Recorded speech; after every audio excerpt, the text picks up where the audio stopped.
Let's return to one of our main stories this Monday morning, the fact that the government is racing to keep the steel blast furnaces in Scunthorpe burning after introducing emergency legislation over the weekend to take control of British steel. It's understood British officials are working to secure enough raw materials to keep both furnaces running. We can speak now to Treasury Minister James Murray. Morning, Mr Murray.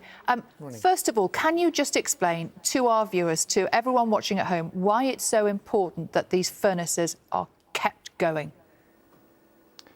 Absolutely. So we are serious about protecting the future of steel making in the UK, and it's really important to keep the blast furnaces going because once they stop, once they close down, it's hard to get them up and running again. So what we're doing is having our officials on site. They've been on site since Saturday, since the legislation passed in the House of Parliament over the weekend.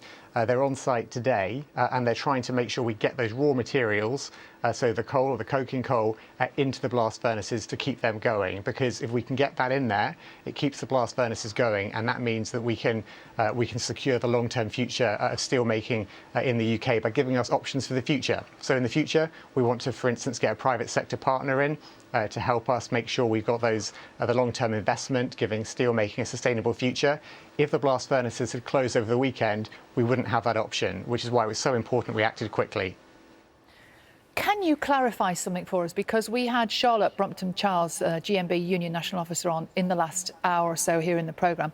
She said she is wholly reassured that the coking coal that is bound for those furnaces will materialise over the next couple of days. She says, I've been told that the coke that's at Immingham Bulk Terminal will be paid for and unloaded over the next couple of days. Can you just tell us a little bit more about that? Sure. So the fact that we took extra powers through the legislation over the weekend means that the Business Secretary, on behalf of the government, can make sure that suppliers are paid, that workers are paid, and also can send in officials from the government to make sure we do everything we can to get those raw materials, so to get the coal into the blast furnaces. So we know the coal is in the UK, we know the raw materials are in the country. We need to make sure we get it into the blast furnaces, and that's the work that we're doing as we speak. That's the urgent work that's going on now. We know, in fact, that it's piled high at Immingham Docks, don't we? So what's actually happening to make it move?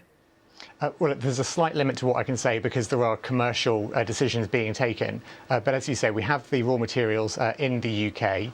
What officials are doing on behalf of the government is working as fast as they possibly can to get those raw materials into the blast furnaces, because if we can get those raw materials into the blast furnaces, it keeps them going, and that's essential to making sure that it keeps the options open for the future of steel making at Scunthorpe. You know, just to put this in context as well, the reason why steel making is so important is obviously for national security, but it's also part of our plan for change around building 1.5 million new homes, about all of the infrastructure we want to build, about the stuff that we set out around expanding Heathrow, around the Universal Studios investment we announced last week.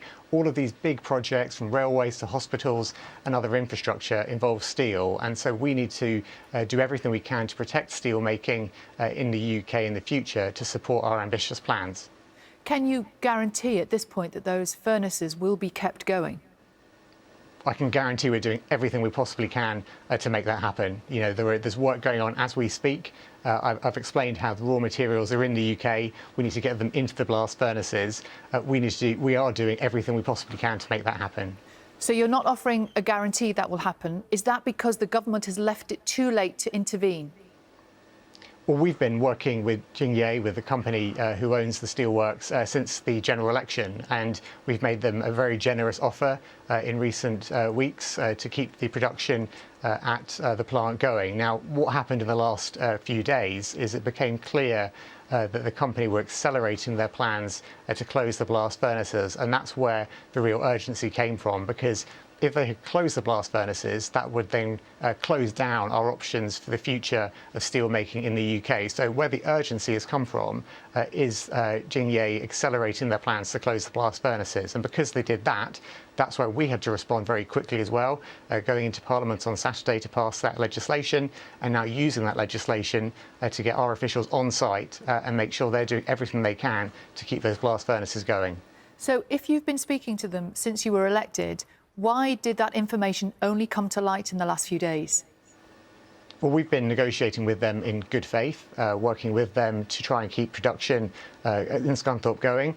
We made them a very generous offer to keep production going, but what came to light in recent days is that they were accelerating plans to close the blast furnaces, and that was the critical bit of information that meant that we had to act very quickly to make sure that we do what we need to do to keep the blast furnaces going. For those people working in the sector who might be listening to you right now, what reassurance can you offer them this morning? Well, anyone working at Scunthorpe or in the sector can know that we are a government of industry who wants to support our capacity for steel making in the UK and wants to support manufacturing and our industrial base more widely. You know, if you look at what we did in Port Talbot, in Grangemouth, in terms of supporting Harland and Wolff, we are not a government who will look the other way or turn a blind eye or walk off when there are difficulties in key industries in our country. We will support those industries. We will be quick to step up and make sure that we're supporting those industries and people who work in them. So, you know, people need to know that we have their back. We will make sure we protect workers in these situations, and crucially that we'll protect key national industries because they're crucial for our national security, they're crucial for our economic security, they're crucial for all that we want to do as a country, all of the growth that we want to have in our country to put more money in people's pockets, and that's our commitment to the British people. I wonder how people watching who maybe know about the Port Talbot situation might feel about what you've just said.